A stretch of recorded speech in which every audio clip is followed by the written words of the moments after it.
Hello, wonderful people.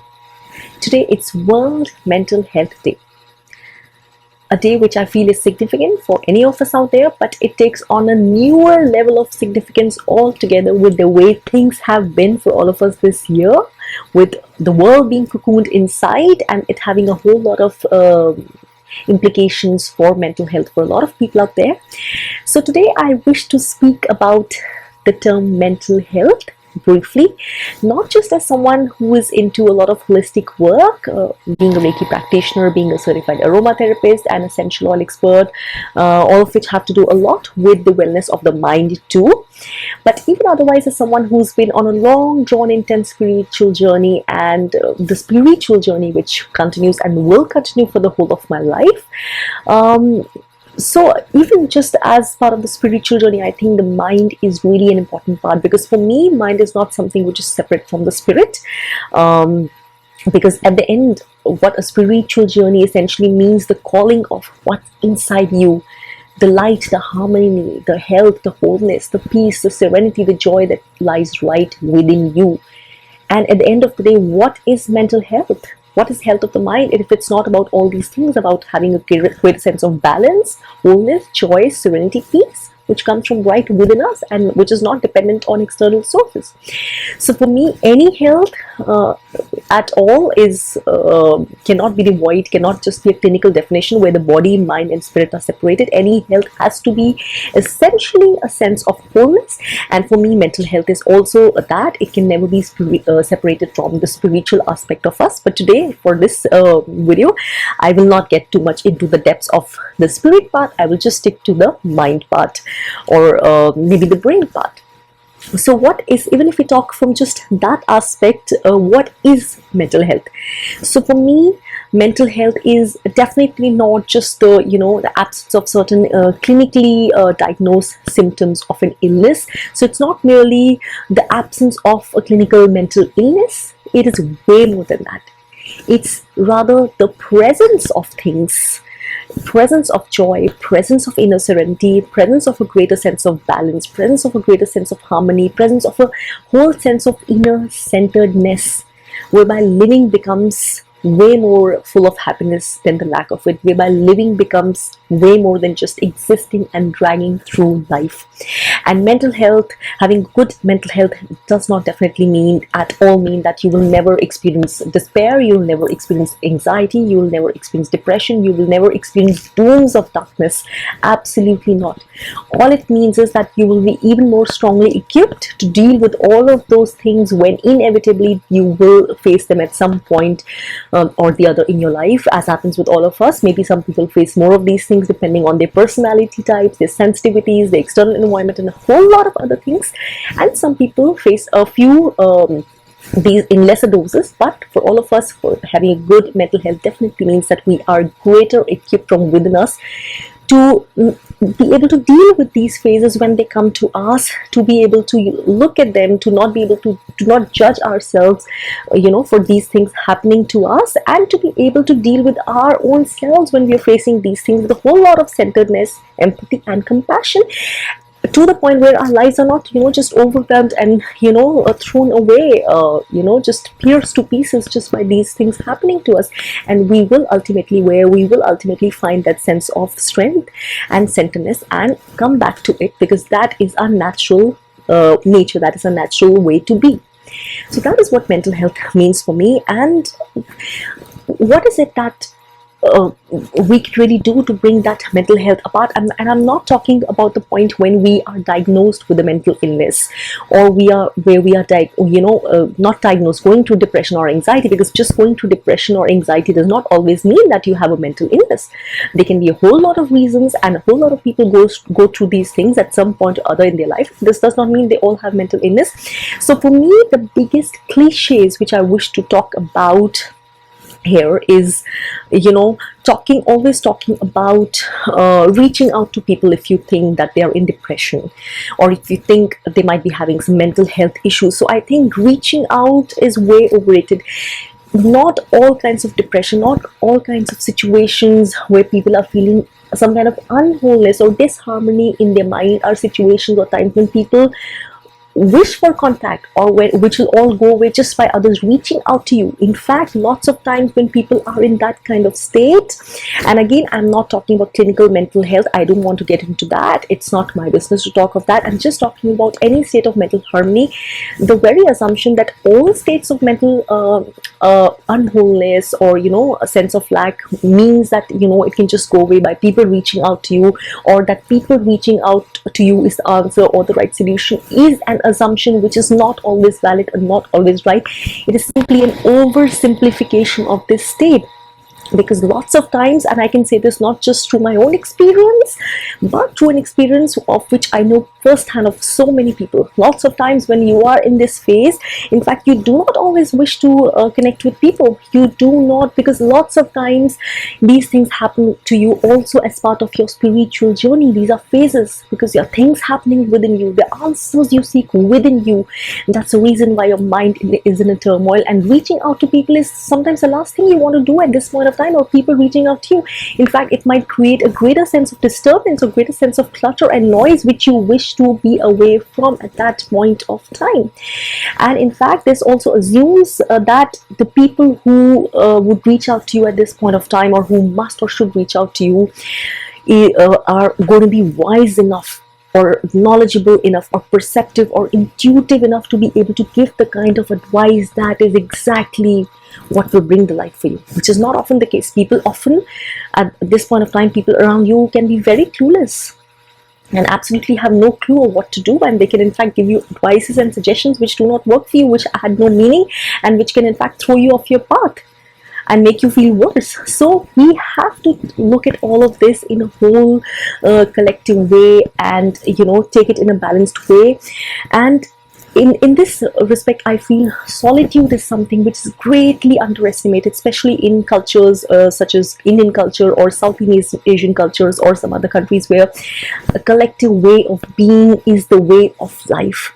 And solitude is looked upon as maybe with despair, unless someone is going off for meditation or someone is a monk. Solitude is something which is really not accepted as a natural way of being, which is a myth I really wish to burst, because I think solitude is a beautiful thing in balance. And in fact, most of the biggest insights, revelations which can last us to a lifetime, which bring us to true clearest solutions, come only from a space of silence and solitude, never from collective groups, even if those are spiritual groups or religious groups, or they come from a space of silence. And to not encourage this sense of being in solitude as something to be valued upon right from childhood, I think it's a bane of modern societies. So I think right from childhood, everyone should be encouraged, if not just through a meditative specific practice, at least just for being on their own selves, being by their own selves for a few, at least for 10 to 15 minutes, if not longer. It should be encouraged, so that by the time we grow up, being in solitude is not seeing something looked down upon, or to be despaired, or to be feared, so that the moment we are in solitude, we are looking for the next escape route. We are looking for company, even if it's not the right company for us. We are looking for some kind of addiction. We are we cannot tolerate being alone.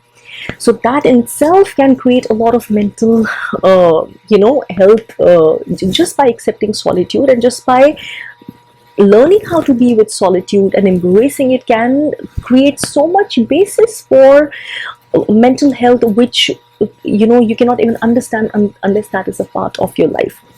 In this aspect, just like I said, this is something also to be balanced, because if we talk about Western cultures, I think there's to a relative extent there is way more individualism, and there might be a greater need here of reaching out and of keeping in touch in a relative way, of course, but this is something which can be overdone in a society like maybe an Indian society in India, whereby it's just a collective aspect which is understood, and where the sense of space, the sense of an individual sense of space is not understood, and it's something which is looked down upon or criticized or judged, and whereby the need of a person to have their own sense of space also along with being part of a collective is rarely understood.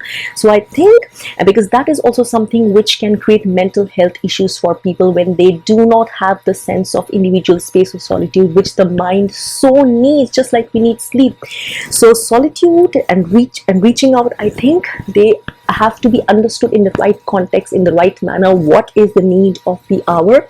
Sometimes I feel instead of reaching out and constantly surrounding a person because you feel they need your help or they might be depressed, I think it's more important to do what is called holding space, being just present in the background for them, being aware that you are there if they might need you. You're unconditionally present without criticism, judgment, or expectations. You are there. This is called holding space.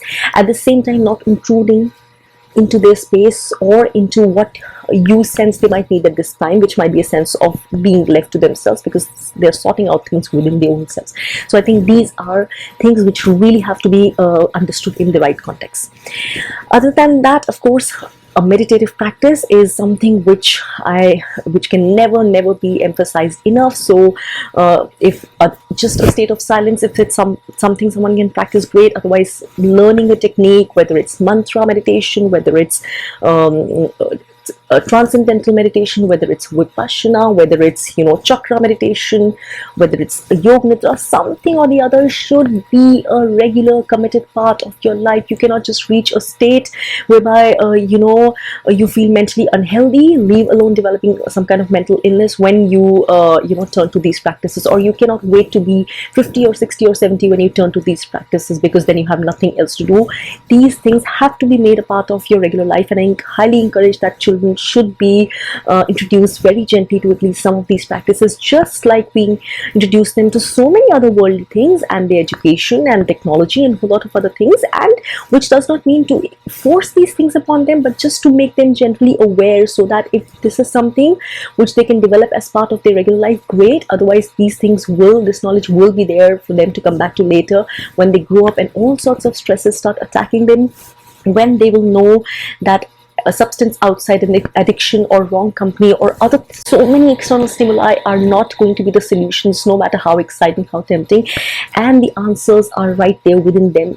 That's the time when these practices will be of value. You might not realize their value before your child comes to that point. So this is something really important.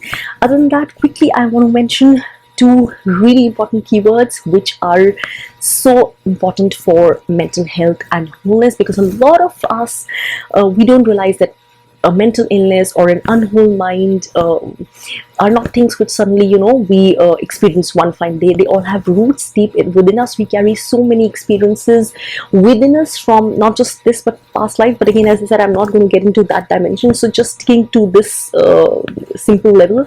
There's so many things, so many patterns of thinking we are taught to, conditioned to inculcate directly or indirectly since childhood. A sense of competition, ruthlessness, a sense of comparison, and a sense of valuing. All that is external achievement, that is all measurable and quantifiable, that we fail to to be made to understand that a lot which will make us happy later in life will not be all those things which we have achieved. Truly, this is not a cliche, but the happiness which is coming unconditionally from inside us, no matter what the outer circumstances. That is called the practice of finding joy. Joy is something which you have to develop a habit of inculcating inside you, no matter what external circumstances. Otherwise, as always, we will develop the habit of being in complaint mode at all times, only feeling happy temporarily when we feel we are doing better than others, or we think we have all the things in our life externally that are making us happy, that are making us feel accomplished or fulfilled. And that is not the way for happiness. And those are the starting points from where an unwhole mind, a depressed mind, an anxious mind, or later a lot of mental illnesses might develop. Of course, I'm not commenting on other causes. I'm not a medical expert, and it's not my business to comment on those. I am only talking about mental health as a whole concept. Mental health, a healthy mind which is joyous, which knows how to be happy, which knows to be centered in serenity. I'm talking about how important it is to start developing the roots, the foundation on which such a mind can develop, on which the right patterns of thought can be built up, which later lead to a healthy mind, which create for a centered mind, instead of waiting until the day when we feel uncentered or when we feel so much disharmony and unrest in our mind. And for joy, I think laughter is also one of the best things. Laughter is the best natural medicine for a happy, joyous mind. And for that, I think we just have to let go of all conditioned concepts of acting your age. I don't think there is any such thing as acting your age. And age is just in the mind. And maybe if you were not to notice the wrinkles on your skin or face, you would not even know what age you are. Or if you were not to remember your birth date, you would not even know what age you are. So I think being playful in your regular life, no matter what age you are, as a husband, as a wife, as a child, as a parent, it's so important. Being playful brings out laughter, it brings out that silliness inside you, and you should not be afraid of that. And that is so important, and brings it so much happiness, it brings in joy, and that, as I said, is the hugest natural medicine for a happy mind. It acts like, it works on all those neurotransmitters, and it works on your mind the way no other medicine can. And finally, the most important thing, gratitude. This is a practice which has to be inculcated, and I've not always been aware of it, but I'm so grateful to my spiritual journey, because to bring me to this point whereby I learned to inculcate gratitude in my life, and I realized that everything that I've heard about practicing gratitude is true and much more. So gratitude is not about practicing gratitude for the blessings which you feel when you feel your world is perfect and you have everything you thought your mind wanted. Gratitude is about practicing gratitude and being thankful no matter how you're feeling, no matter how your external circumstances are, because this is a trust that everything with you right here, right now, is exactly how the divine means for it to be, because it holds life lessons for you.